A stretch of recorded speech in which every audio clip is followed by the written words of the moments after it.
Her husband was on every screen in the ballroom, smiling, his hand on another woman's back, and Lena Hartwell was sitting 20 feet away, 7 months pregnant, watching it happen in real time. She didn't scream. She didn't cry. She didn't even stand up. She picked up her phone and typed 4 words. Roman, I need you. Then she set the phone face down on the white linen tablecloth, placed both hands flat on the surface, and breathed. Because here is what Preston Calloway did not know, what nobody in that glittering room at the Peninsula Chicago knew. The pregnant woman he had quietly erased from his evening was not simply his wife. She was Hartwell Phantom Fund. 9 years, 53 companies, 7 rescues from the edge of bankruptcy. $18.4 billion under management. A name that made CFOs go quiet in meetings and made hedge fund managers lower their voices when they said it. In 9 years, not one person had seen her face. Preston had spent 3 years sleeping next to the most powerful anonymous investor on Wall Street, and he had never once thought to ask the right question. Tonight, that was going to cost him everything. Her phone buzzed once, already at O'Hare. Which terminal do you need? She hadn't told Roman she needed him. She hadn't said where she was or what had happened. He had simply known, the way he always knew, that something had shifted, and that when Lena Hartwell sent 4 words at 11:47 on a Tuesday night, the situation was already past ordinary. Outside, December snow came off Lake Michigan in slow, quiet sheets. Michigan Avenue still had its Christmas lights up, pale gold against the dark. The city looked the way it always looked when something beautiful was about to be burned down. Lena stood. She straightened her coat over her belly. She did not look at the screens.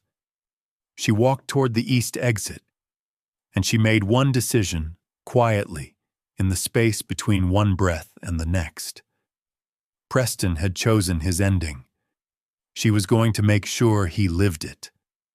But before we get to what happened that December night, you need to understand who Lena Hartwell really was. Because the woman walking out of that ballroom was not the woman Preston thought he had married. She was something else entirely. And the story of how Preston Calloway signed his own destruction, without ever knowing he was holding the pen, starts 3 years earlier in a restaurant booth on Randolph Street, on a Friday night he was never supposed to walk into. Preston Calloway sat down across from her without being invited. Lena looked up from her iPad. She was reviewing a restructuring term sheet, a company in Denver struggling, 2 weeks from collapse unless someone moved the right money in the right direction. She had been at the table for 2 hours. She had not noticed him until he was already there. "You've been here alone for 2 hours," he said. "On a Friday night. That's either very sad or very interesting." "It's work," she said. "What kind of work keeps someone in a restaurant booth until 9 on a Friday?" She considered telling him to leave. Instead, she said, "The kind that doesn't stop." That was the beginning, and what Lena told herself afterward was that she had simply been tired. Tired of hotel rooms, tired of encrypted calls, tired of being the invisible hand that moved money through markets she never attended in person. Her partner Roman had warned her, carefully, without judgment, that she was making decisions with her personal life, the way an exhausted analyst makes decisions at the end of a bad quarter. Fast, hungry, hoping the fundamentals would hold. She hadn't listened. Preston was handsome in a way that felt safe, easy laugh. The kind of man who remembered what you ordered on a second date and made you feel like the most interesting thing in his world. He talked about his company, Calloway Ventures, Materials Technology, Series B in progress, with what sounded like genuine passion. He never asked about her money. He only asked about her. For a woman who had spent 9 years being reduced to a fun name on a balance sheet, that felt like oxygen.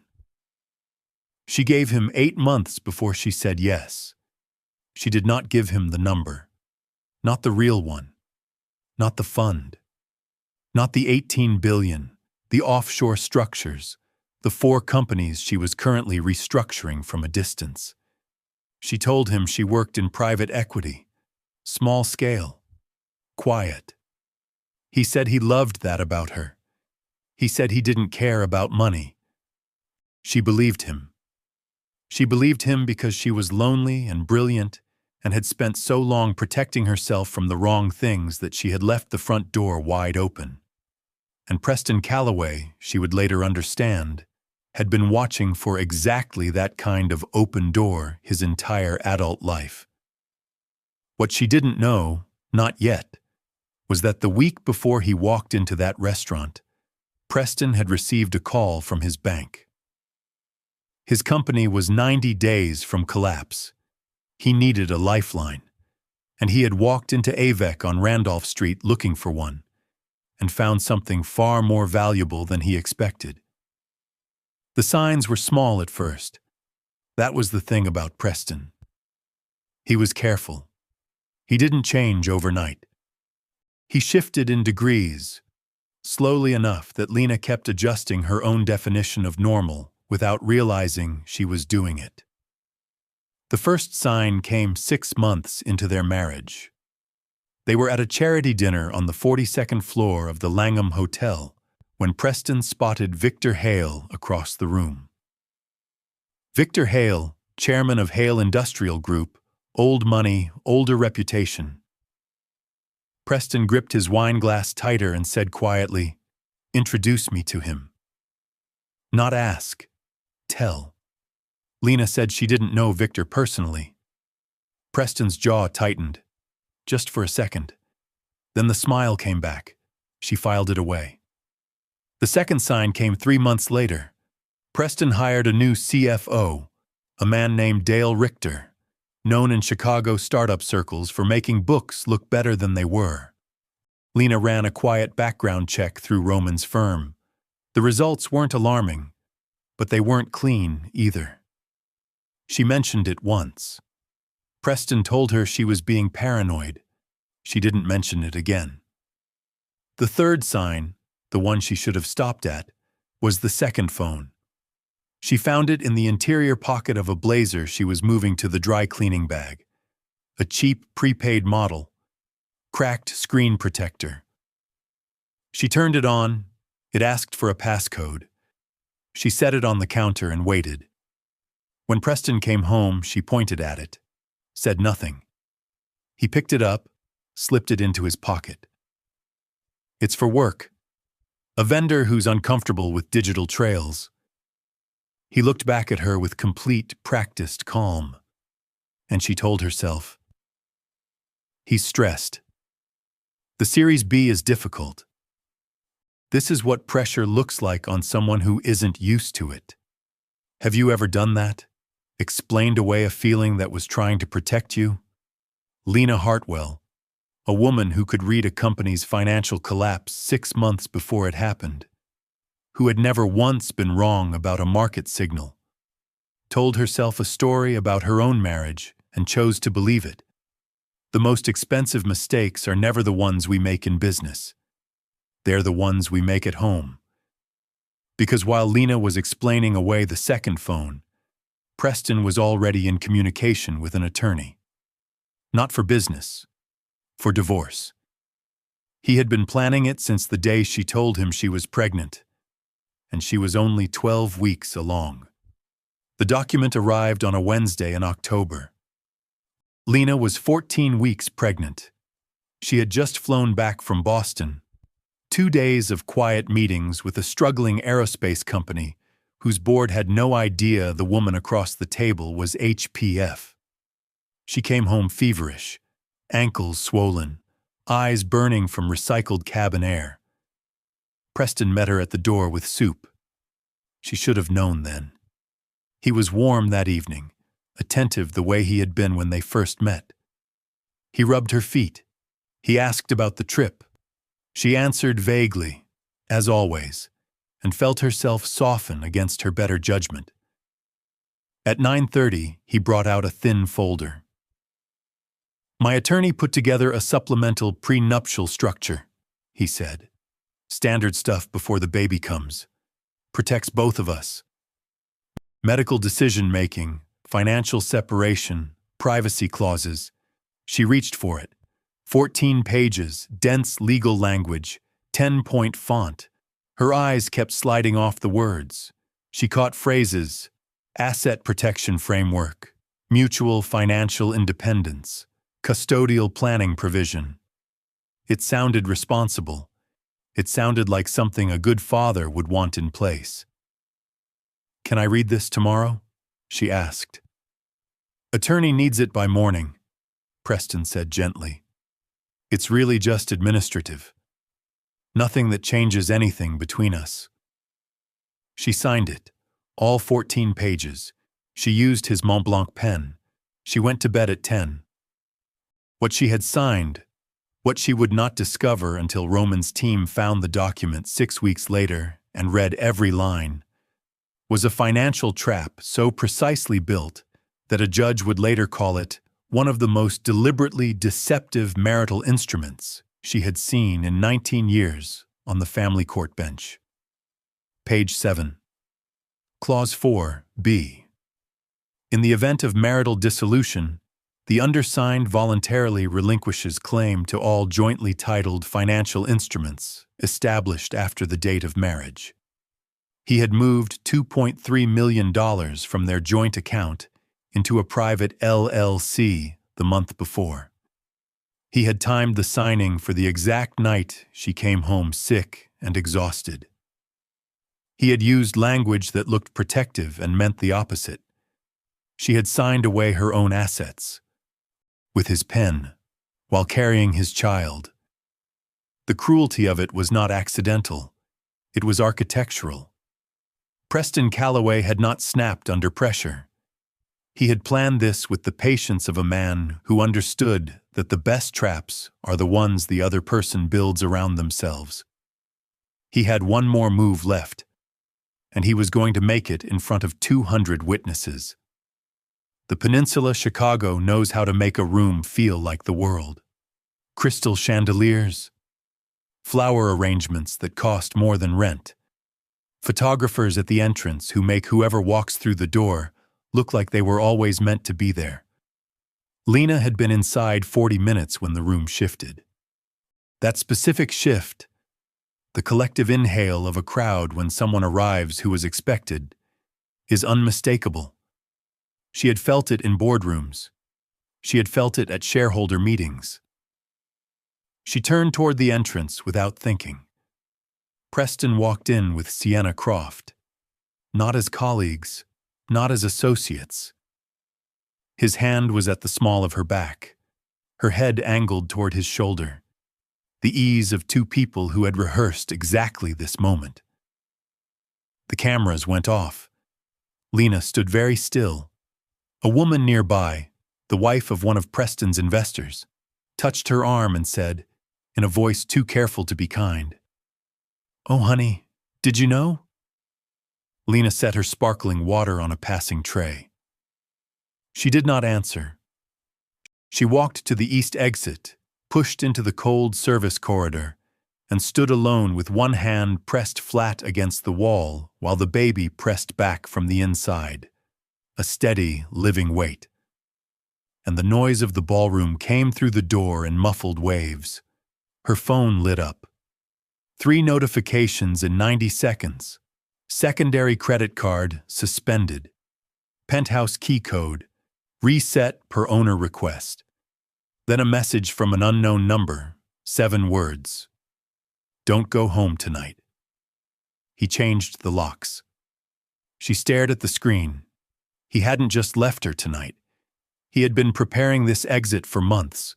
The document, the LLC, the locks, the lawyer, all of it was already in motion before she walked into this building. The red carpet entrance, Sienna on his arm, the cameras. This was the performance. The legal machinery was already running underneath it. He wanted her to fall apart in public. He wanted a scene.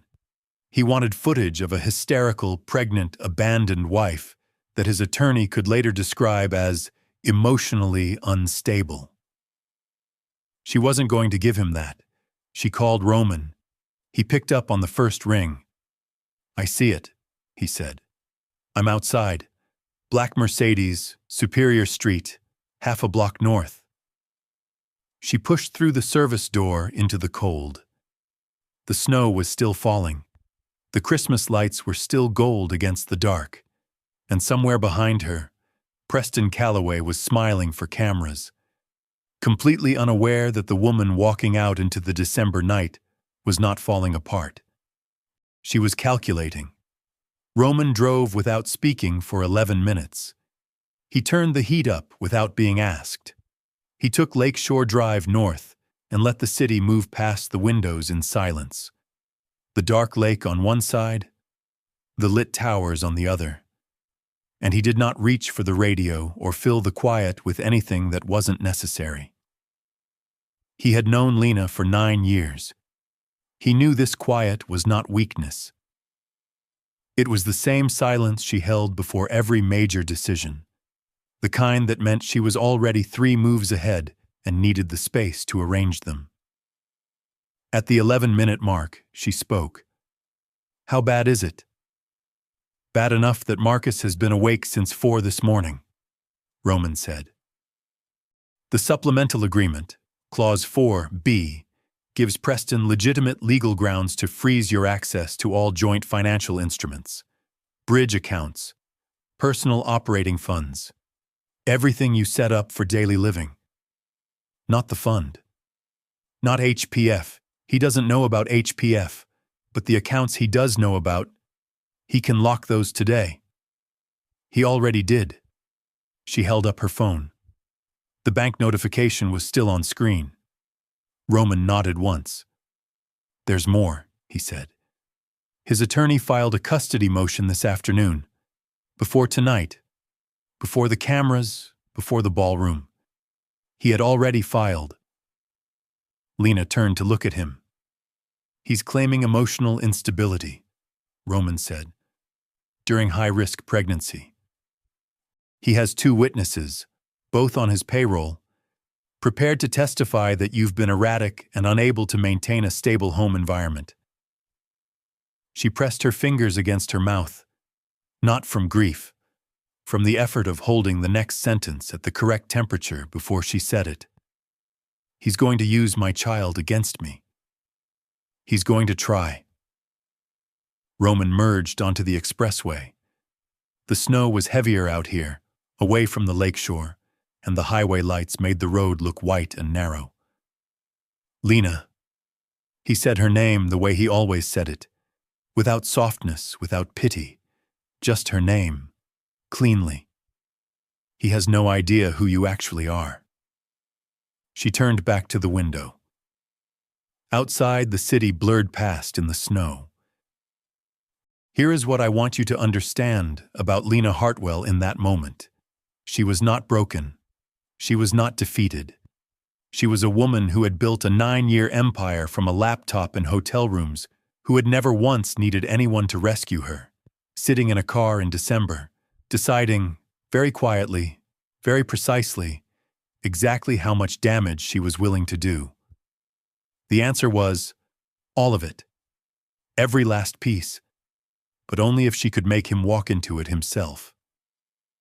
Lena's mother drove 4 hours from Connecticut without being asked to explain why. Diane Hartwell arrived at 7 in the morning with a duffel bag, a thermos of coffee, and the silence of a woman who has raised a daughter who doesn't ask for help until she absolutely has to. She knocked twice on the door of Roman's spare apartment in the West Loop. When Lena opened it, Diane took one look at her face and said, "Okay, I'm here." She didn't ask about the fund. She didn't ask about the legal filing. She took over the kitchen and made eggs. Lena ate, standing up, looking out at the gray December sky.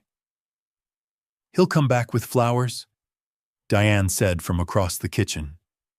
"That's what men like that do when they sense they've moved too fast." "I know. And you're going to let him think you believe it." Lena turned and looked at her mother. Diane nodded once. The strategy took shape that morning at Roman's kitchen table.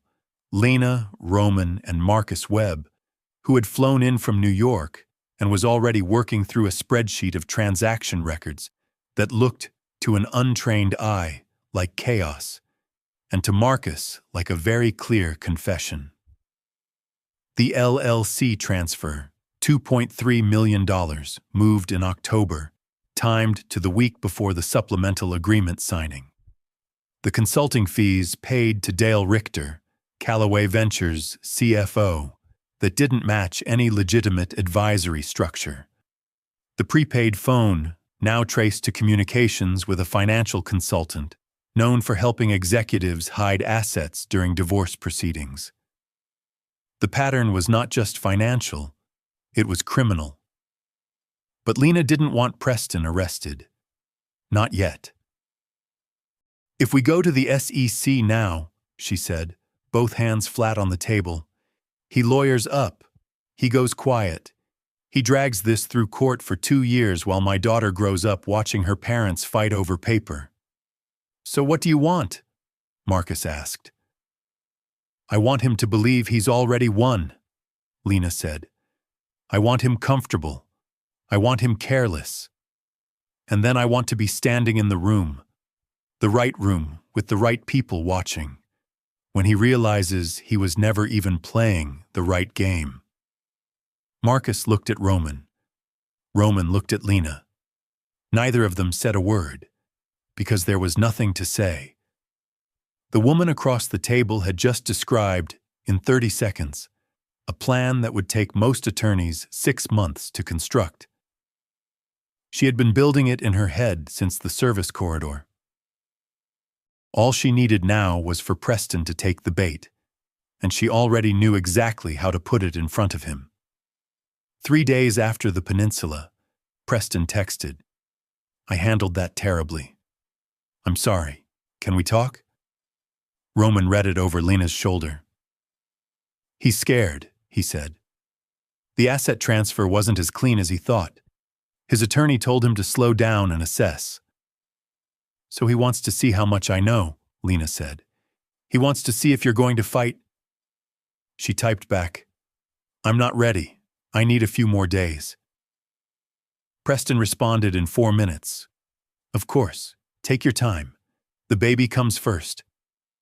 She put the phone face down. For the next 72 hours, Lena performed exhaustion. She answered his texts in short, tired sentences. She agreed to meet his attorney once, briefly, on neutral ground, at an office on Wacker Drive, and she arrived looking worn down. No makeup, flat shoes, the posture of a woman running out of fight. She listened to their proposal, which stripped her of nearly everything under Clause 4(b), and she nodded slowly at the right moments. His attorney left that meeting satisfied. Preston texted that evening, "I really do want this to be peaceful, for both of us." She replied, "I know. I'm trying."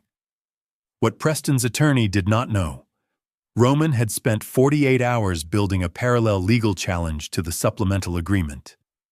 Medical records showed Lena had a 102.4-degree fever within 6 hours of the signing, documented by a clinic visit that same evening. The grounds for duress were solid. What Preston's financial consultant did not know, Marcus had forwarded a preliminary evidence package to a contact at the SEC's Chicago regional office. What Preston himself did not know, Victor Hale had quietly begun calling every major investor in Callaway Ventures Series B. Not with threats, with questions. "Were you aware," Victor said to one fund director, that the due diligence on Callaway Ventures was conducted using relationship access to a private network, without that network's authorization or knowledge. The fund director said he was not aware. I thought not, Victor said. I'd have your compliance team look at the conflict disclosure section. He hung up. 4 calls, 4 investors. Each one a thread, pulled slowly, until the whole fabric started to separate.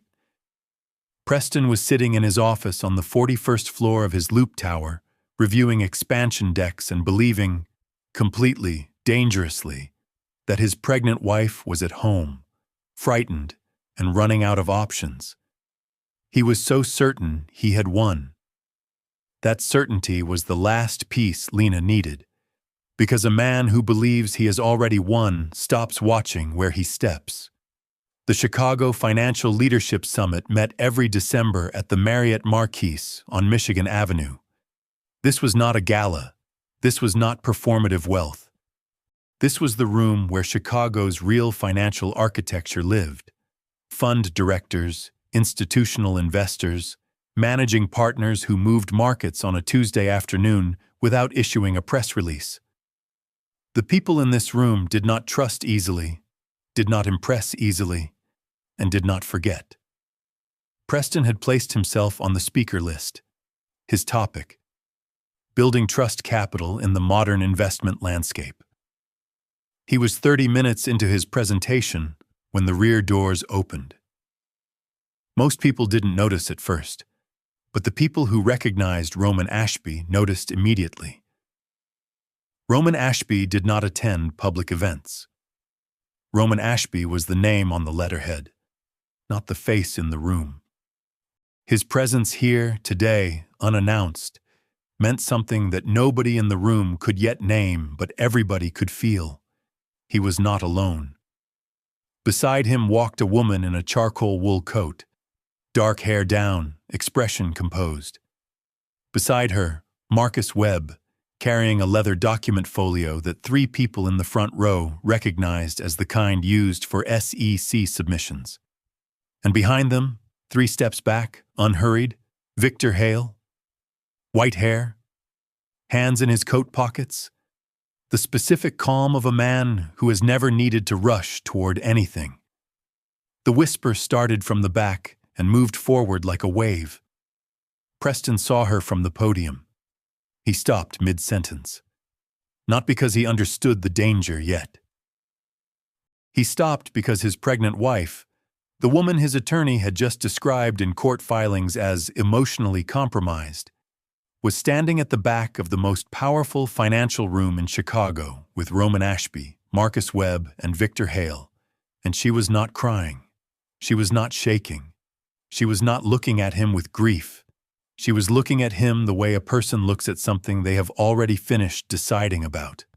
Roman stepped to the moderator's microphone. 4 sentences. My name is Roman Ashby of Ashby and Pierce LLP. I represent Hartwell Phantom Fund. For 9 years, HPF has been directed by a single principal investor. That investor is present in this room today, and she has a statement she'd like to make. The room went absolutely silent. Lena walked to the front. She looked at Preston once, just once. Then she turned her back on him and faced the room, and Hartwell Phantom Fund stopped being a name on a balance sheet and became a face that 200 people would never forget. She didn't use notes. 9 years ago, Lena said, I made a decision to operate without a public identity. Not because I was ashamed of what I did, because I believed the work should speak louder than the person behind it. The room was still. I'm stepping forward today for one reason.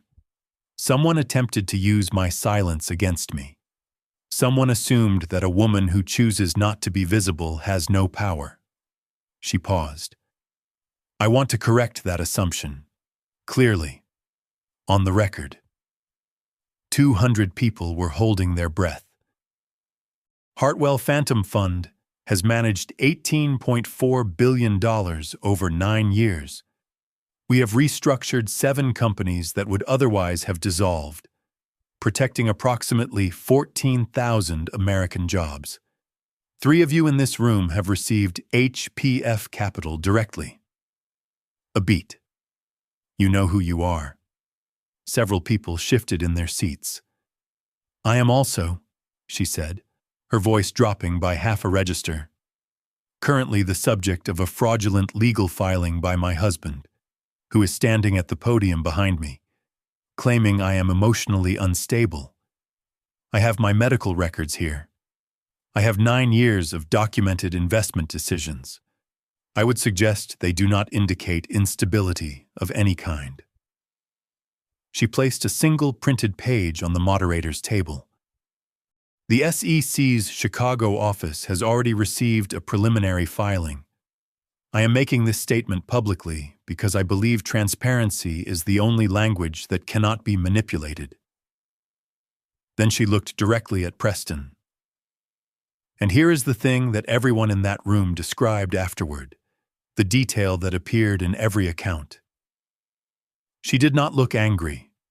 She did not look triumphant. She looked like a woman who had simply finished a task she had been working on for a very long time. Preston had not moved from the podium. He looked like a man who had stepped onto ice and felt it shift and was calculating, with increasing desperation, whether there was any way off it. There wasn't. Lena picked up her coat from the chair beside her. "Thank you for your time," she said. She turned. She walked toward the exit. The room erupted. Not chaos, not applause, something in between. The sound of 200 people processing the same information at the same time and arriving at the same conclusion. If you ever doubted whether one person could walk into a room and change everything, you were not in that room. And Preston Calloway, still standing at his podium, was about to discover that the hardest part wasn't what just happened in public. It was what was already moving in private. By the time Preston reached the lobby, 3 of his Series B investors had already left the building. He called his attorney from the elevator. Voicemail, called again. Voicemail. Texted, "Call me now. It's urgent." His attorney called back in 4 minutes. Professional voice, clipped sentences, the tone lawyers use when a client's situation has moved from complicated to catastrophic. "The SEC contact is real," his attorney said. "Whatever they submitted is being treated as a formal referral, not a tip. Challenge it." "Preston, the October agreement may not hold." "What do you mean it won't hold?" "She has medical documentation, fever of 102.4 degrees, on the night of signing. Roman Ashby filed a duress challenge in Cook County this morning. If a judge agrees she lacked full cognitive capacity, the agreement is void. All of it." Preston said nothing. "There's more," his attorney said. "Sienna Croft declined to sign the affidavit our office requested." "What?" "She declined. In writing. And we have reason to believe she may have delivered the request documentation to Ashby's firm." The elevator reached the parking level. The doors opened to concrete and cold air and the particular silence of a space where no one was watching. Preston stood in the elevator and did not step out. He called Sienna. She answered on the 3rd ring. Her voice was already different, careful, distant. The voice of a woman who has made a decision and is now managing the delivery. "I saw the live stream," she said. "Preston, I think we need to—" "Don't," he said. "I have my own career to think about. I can't be connected to a legal investigation." A pause. "I'm sorry." She hung up. Preston stared at the concrete wall of the parking garage. In 48 hours, he had lost his wife's silence, his investor confidence, his attorney's certainty, and the woman he had traded the marriage to be with. He had been so careful, every move planned, every document timed. He had built this exit over 14 months, and he had believed, genuinely believed, that a woman who chose anonymity over visibility would not know how to fight back in public. He had not understood something fundamental about Lena Hartwell. She had not chosen anonymity because she was afraid of attention. She had chosen it because she didn't need it. There was a journalist crossing the lobby toward him with a recorder already in her hand. Preston turned and pressed the elevator button again, but there was nowhere left to go. Because Victor Hale's phone calls were already finished, and the money was already moving. What Preston had never understood about real power was this: it doesn't make noise. Victor Hale had said nothing publicly. He attended the summit, stood at the back of the room, and left without speaking to a single journalist. But in the 48 hours that followed, Victor made 7 phone calls. 7. Each one to a managing partner, a fund director, or a board chairman who had either invested in Callaway Ventures or been approached by Preston for capital. Victor did not threaten. He asked questions, the kind of patient, specific questions that told the person on the other end exactly what the correct answer was. "Were you aware," Victor said to one fund director, "that the due diligence on Callaway Ventures was conducted using relationship access to a private investment network, without that network's authorization or knowledge?" "I thought not," Victor said. "Have your compliance team review the conflict disclosure section of your intake documentation." He said goodbye and hung up. By the end of the second day, 4 of Callaway Ventures' 6 Series B investors had placed their commitments on hold pending internal review. The remaining 2 requested a formal audit before releasing the next capital tranche. Callaway Ventures, carrying $14 million in debt, with no operating revenue to speak of, had effectively stopped breathing. Marcus tracked a related public holding that Preston had tied to the venture. It fell 11% in a single trading session. Roman brought the update to Lena that evening at Roman's kitchen table. She was sitting with her feet elevated, her mother beside her on the couch, reading a behavioral economics text she had first read at 22. She looked up. Roman told her about the 4 investors. She nodded once. "The audit?" she asked. "It will find what Marcus put in front of it," Roman said. She turned a page. This is the part people get wrong when they tell this story. They imagine Lena as someone burning for revenge, someone who wanted to see Preston suffer. But that is not who she was. Lena Hartwell had spent 9 years making decisions without emotion. She had restructured companies, protected jobs, and rebuilt broken things, all from a distance, all without recognition, all because the work itself was the point. What she was doing now was no different. Preston's collapse was not revenge. It was consequence. And the most significant consequence hadn't arrived yet. Because the one place Preston had believed he was untouchable was a Cook County courtroom, and Judge Patricia Owens had just read the full forensic report. Family court doesn't look like drama. Fluorescent lighting, plastic chairs. A judge who has heard too many versions of this particular story to be surprised by any of it. Judge Patricia Owens had been on the family court bench for 19 years. She had a reputation for not tolerating what she called performance filing, motions designed to intimidate rather than litigate. She did not look impressed when Preston's attorney began. The custody motion was built on 3 pillars. Lena's alleged emotional instability, a claim that her work, now publicly identified as HPF, created an unpredictable domestic environment, and testimony from 2 witnesses who would describe her as erratic and detached. Roman let him finish. Then Roman stood up. He placed Lena's medical records on the clerk's table. Fever of 102.4 degrees, documented 6 hours after the signing. He placed the testimony of Dr. Sandra Osei, Lena's OB/GYN, who described her prenatal care as consistent, thorough, and above standard for a high-risk pregnancy.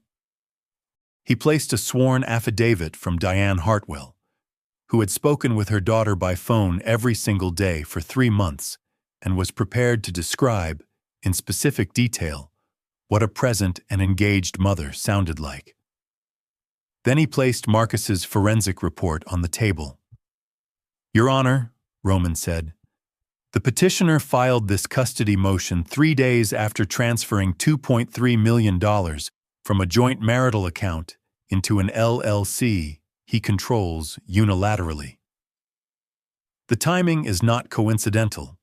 This motion is not about the child's welfare.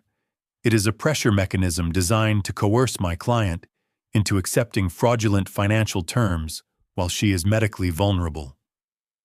Judge Owens read the report. Then she looked at Preston's attorney.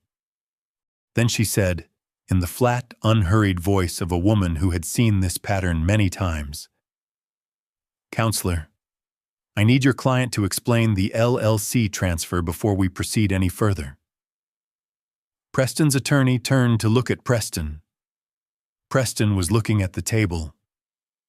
First pillar, cracked. There is something clarifying about a courtroom.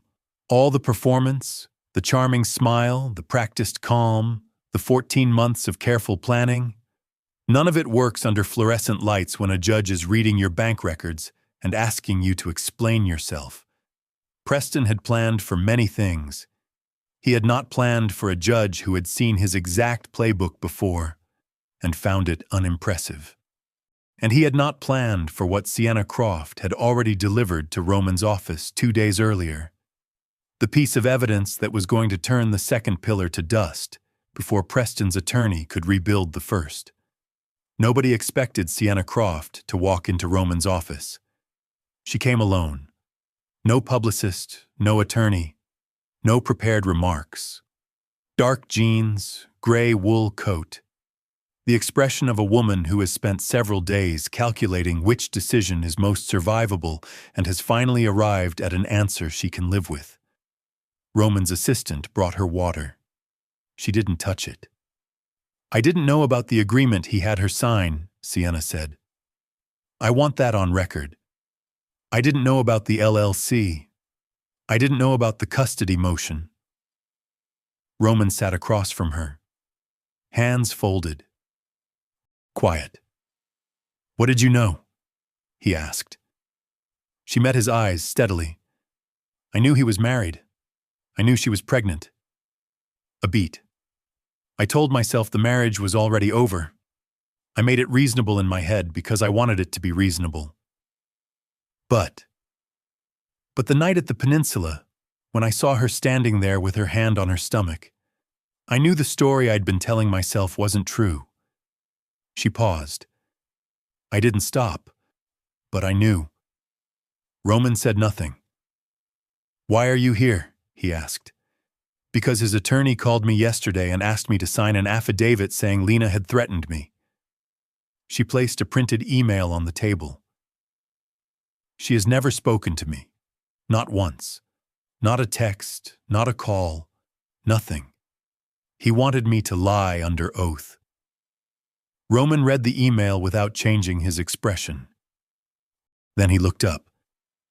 "This is obstruction," he said. "I know," she said. "That's why I'm here." She stood, picked up her coat, moved toward the door, then stopped. "For what it's worth," she said, still facing away. "I watched her speak at the summit. I've followed HPF for 2 years. I always thought whoever ran that fund was extraordinary." A pause. "I'm sorry it took me this long to understand the rest of it." She left. Roman added the email to the file. It was the piece they had been missing. Not because it was the most dramatic evidence. Marcus's forensic report was far more damaging. but because it transformed Preston from a man who had made terrible personal choices into a man who had attempted to manufacture false testimony. That distinction mattered. In family court, it mattered enormously, and in a criminal proceeding, which was now, as of that afternoon, a real possibility, it would matter even more. Preston had committed fraud in his marriage, fraud in his business, and now attempted obstruction of justice. 3 different arenas, 3 different sets of consequences, and only one person left who could have limited any of them, who had just walked out of Roman's office and was not coming back. Lena's water broke at 4:17 in the morning. She was sitting at Roman's kitchen table, reviewing a bridge loan term sheet for a company in Cincinnati, a business that had reached HPF through the standard encrypted channel, apparently unaware that its anonymous benefactor was 8 months pregnant and in the middle of a legal and financial war on 3 fronts. She noted the first contraction. She finished reading the paragraph. Then she called her mother. Diane appeared in the doorway in 30 seconds, shoes already on. "I had a feeling," Diane said. Northwestern Memorial was 14 minutes away. The roads were empty. The snow had stopped for once, and the city was silver and still in the last hours before dawn. Lena sat in the back seat with her mother's hand in hers and watched the lake appear between buildings as they moved north and breathed through each wave without making it bigger than it was. She didn't call Roman until they were at the hospital entrance.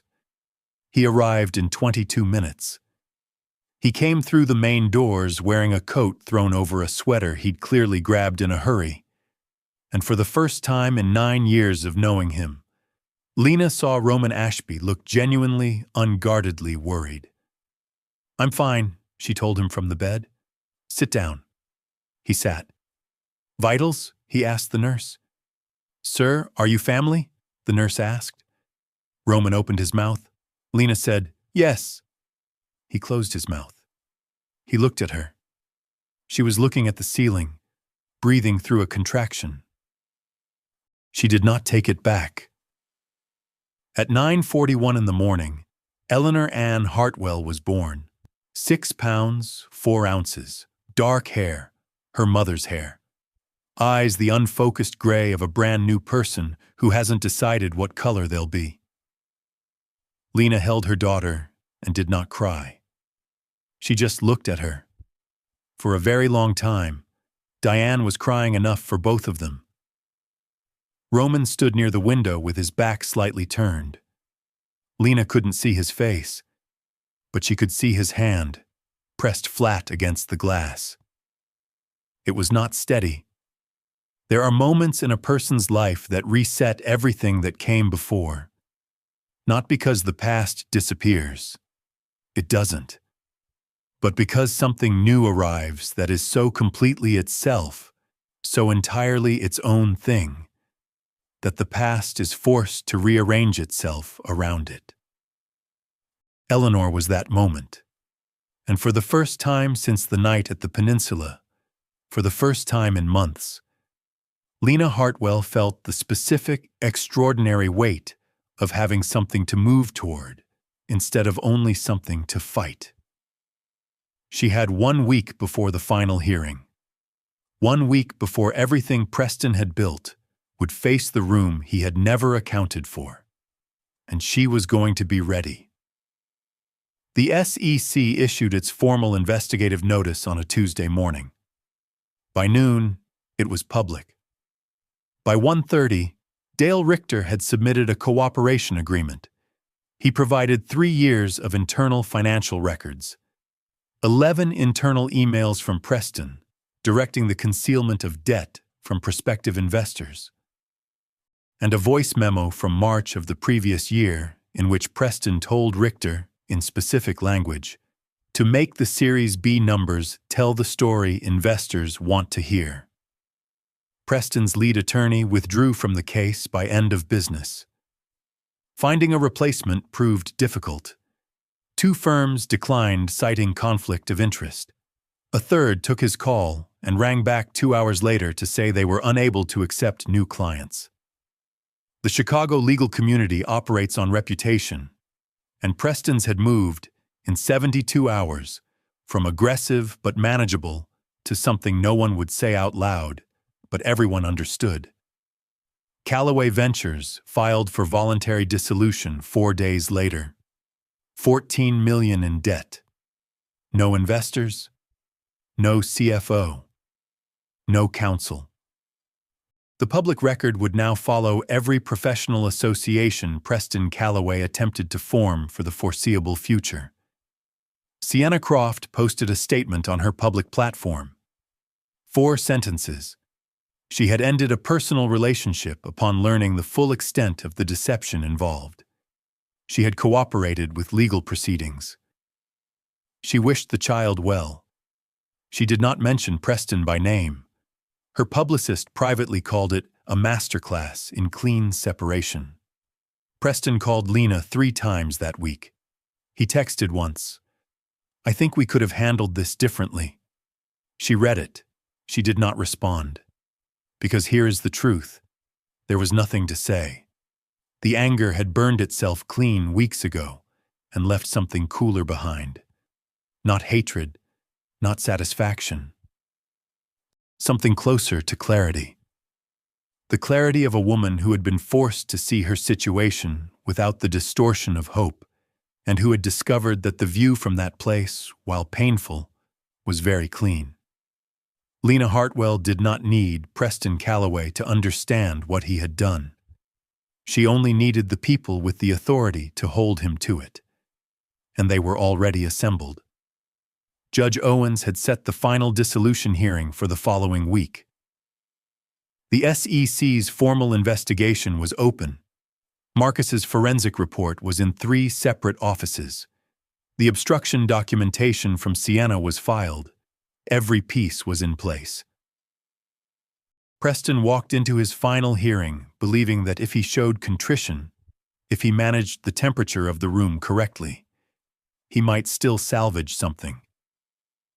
He did not know that Judge Owens had already read everything. All of it. The night before, Judge Patricia Owens had allocated 90 minutes. She used 40. The supplemental prenuptial agreement was voided in full. The court found credible evidence that Lena had signed under conditions of physical impairment and undue pressure, and that the document had been presented without adequate time for independent legal review. Clause 4(b) was struck from the record entirely. The LLC transfers were referred to the court's financial examiner, who had been working from Marcus's report for 11 days and had reached conclusions that aligned almost precisely with what Marcus had found. The custody motion was denied. Judge Owens read her reasoning from the bench without inflection. She said the motion lacked evidentiary foundation, that the characterization of Lena as emotionally unstable was contradicted by extensive medical record and professional testimony, that the timing of the filing, 3 days after a significant asset transfer, was, quote, not consistent with a petitioner acting in the child's best interest. She looked at Preston over her reading glasses when she said that. He was looking at the table. The asset settlement was straightforward. Everything transferred to the LLC was ordered returned with interest. Preston was granted supervised visitation, pending compliance with the SEC investigation's requirements, which included a travel restriction and monthly financial reporting to the court. 40 minutes. In the hallway outside, Diane Hartwell held her daughter for a long time. Marcus shook Roman's hand and said something too quiet to hear. Roman's associate gathered documents into a case file with the calm efficiency of someone who has won before and knows how to close without drama. Roman turned and found Lena standing a few feet away. Eleanor was in the infant carrier against her chest, her daughter's dark head tucked just below her collarbone. eyes closed, breathing the slow, deep breath of someone who has no idea what has just been decided on her behalf, and who will, one day, need to be told this story. Lena looked at Roman. "Thank you," she said, "for all of it. For 9 years of it." Roman nodded. He started to say something professional. Stopped. Started again. "Can I take you both to lunch?" he said. It was such an ordinary question. After everything, the hearings, the summit, the evidence packages, the 48-hour drives and midnight calls, and 9 years of being the only person who knew the whole truth, what he said was, "Can I take you both to lunch?" Lena looked down at Eleanor, then back at him. "Yes," she said. "I think you can." And it was the first thing she had agreed to, in a very long time, that had nothing to do with strategy. The press conference was Marcus's idea. Lena almost said no. She had stepped forward at the summit because the situation had required it. A formal press conference felt different. It felt like choosing visibility, and for 9 years, invisibility had been a decision, not a limitation.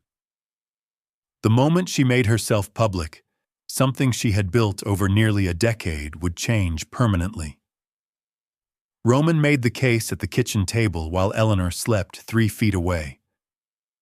"HPF is public now," he said. "The name is attached to your face. You can let other people narrate what that means, or you can do it yourself." She was quiet for a long moment. "What would I say?" "The truth, which you know better than anyone in any room you'll ever walk into." She looked at Eleanor. She thought about what it means for a daughter to grow up watching her mother decide that being seen is more dangerous than being erased. She said yes. The conference was held on a Wednesday morning at the Loews Chicago Hotel on North Michigan Avenue, in a room with floor-to-ceiling windows overlooking the river. Lena wore a black blazer, hair down, no jewelry except her mother's pearl earrings. She spoke for 11 minutes. She described HPF's founding and philosophy. She described the decision to operate anonymously and the decision to step forward. She did not dramatize the personal events of the previous weeks. She acknowledged them factually. She thanked her legal team.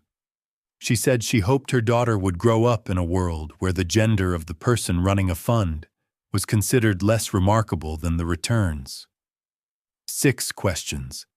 Every answer 2 sentences shorter than the questioner expected.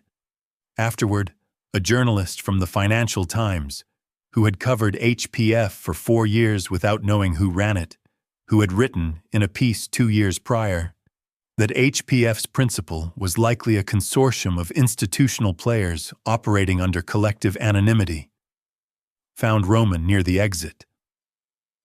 "I was completely wrong about everything," the journalist said. Roman smiled. "She tends to have that effect." There is a quote from Marcus Aurelius that Lena had written in the first notebook she ever used when she was building HPF at 24 years old, working from a rented desk in a shared office in Midtown Manhattan with $11,000 and an idea. "You have power over your mind, not outside events. Realize this, and you will find strength." She had never needed it more than the past 3 months. She had never felt it more completely than right now. But the part of this story that mattered most, the part that would stay with everyone who watched it, hadn't happened yet. It was waiting for the following December, in the same room where it had all begun. In the months that followed, things settled the way they do after a long storm, not all at once, but in layers. Preston Calloway accepted a plea arrangement with the SEC in February. He repaid the transferred funds with penalties totaling $3.1 million. He was barred from serving as an officer or director of any public company for 7 years. The civil judgment Lena filed separately covered legal costs and an additional financial settlement that Marcus had calculated to the dollar, and that Preston agreed to without negotiation, because by that point, there was nothing left to negotiate with. He moved out of Chicago by the end of February. There was no dramatic exit, no confrontation, no final conversation. He simply stopped being a presence in the city, the way a storm stops, not by announcing itself finished, but by being gone one morning when you look up. Dale Richter cooperated fully with federal investigators and received a reduced sentence. He lost his CFO credentials permanently. Sienna Croft did an independent film that spring. Small production. Genuine critical attention. She gave one interview to a podcast in which she said, carefully, without naming anyone, that she had learned the hard way that the story we tell ourselves to justify a bad decision is the most dangerous story we will ever tell. She did not expand on that. She didn't need to. Victor Hale attended Eleanor's naming ceremony in January, a quiet gathering at Diane's Connecticut house. He brought a children's edition of Marcus Aurelius's Meditations, inscribed, "For Eleanor." May she always know the difference between what she controls and what she doesn't. Marcus went back to New York. He texted the day the plea was finalized, clean. Roman resigned as HPF's external counsel in February. It was not a professional decision. Lena found his letter on the kitchen table on a Thursday morning, handwritten on firm letterhead. It said he could no longer maintain the professional distance the role required. That this was his problem to manage, not hers. That whatever she decided in response, he would respect completely. She read it twice, then she called him. "Dinner tonight?" she said. A pause. The kind of pause that carries a great deal of information in a very short time. "Yes," he said. Eleanor made no comment from her bassinet. She was, at this point, 5 weeks old and had not yet developed opinions about her mother's personal life. She would. But before all of that, before the naming ceremony and the plea agreement and the dinner and every quiet thing that followed, there was one more room to walk into. And this one, Lena had been waiting for since December. The following December, the Chicago Financial Leadership Summit held its annual dinner at the same Marriott Marquis on Michigan Avenue. The keynote speaker was Lena Hartwell.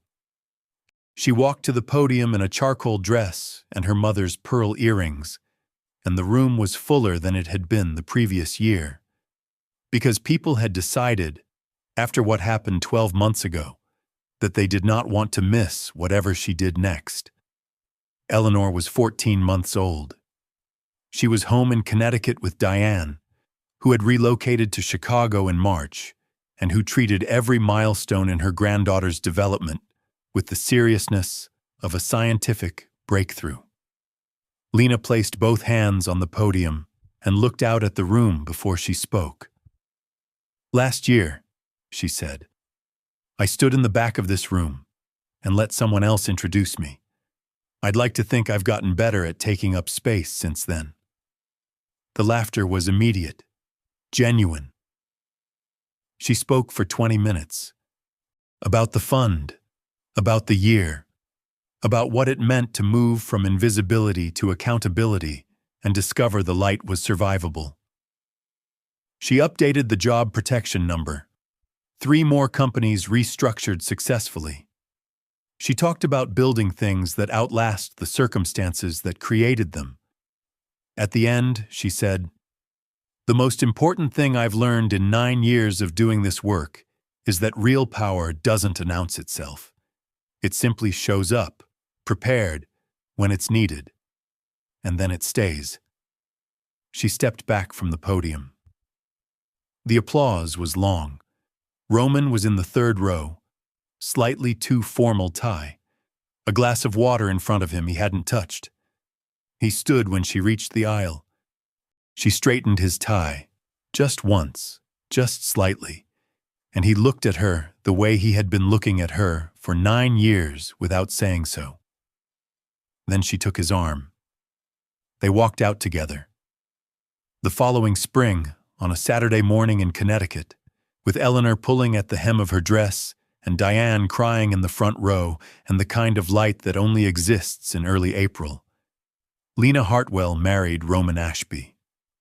Quietly, without announcement. 40 people she trusted, exactly the way she did everything that mattered. Marcus Aurelius wrote, "The impediment to action advances action. What stands in the way becomes the way." Lena Hartwell had not been stopped by what happened to her. She had been built by it. And the most powerful thing she ever did was not the fund, not the summit, not the 40-minute hearing. It was refusing to let what he did determine who she became. That choice belongs to you too. I'll see you inside. And just like that, the story comes to a close. But if you're still here with me right now, then maybe, just maybe, something in this story touched your heart in a way you didn't expect. So let's look at it together, not as a story about revenge, but as a lesson about clarity. Lena didn't win because she destroyed someone. She won because she finally saw the truth and chose not to betray herself anymore. That's the real turning point in life. The moment you stop explaining away what hurts you. As Marcus Aurelius once said, you have power over your mind, not outside events. And when you truly understand that, healing begins. Maybe you've been in a situation where you ignored the signs, where you gave too much, or stayed too long. This story is your reminder. You are allowed to step back, to see clearly, and to rebuild, stronger, wiser, and unapologetically yourself. If this story spoke to you, don't just keep it to yourself. Like the video, share it with someone who might need it, and subscribe to the channel. Because the next story might be the one that changes everything for you. This story is a fictional narrative created for entertainment and inspirational purposes. While it reflects realistic themes such as personal growth, resilience, and ethical consequences, the characters, events, and organizations portrayed are not based on real individuals or verified historical cases. Any resemblance to actual people, businesses, or situations is purely coincidental. The financial, legal, and corporate elements included in the story are simplified to support storytelling and should not be interpreted as professional advice or factual reporting. Viewers are encouraged to treat this content as a dramatic interpretation designed to convey emotional and moral lessons rather than a documentary account.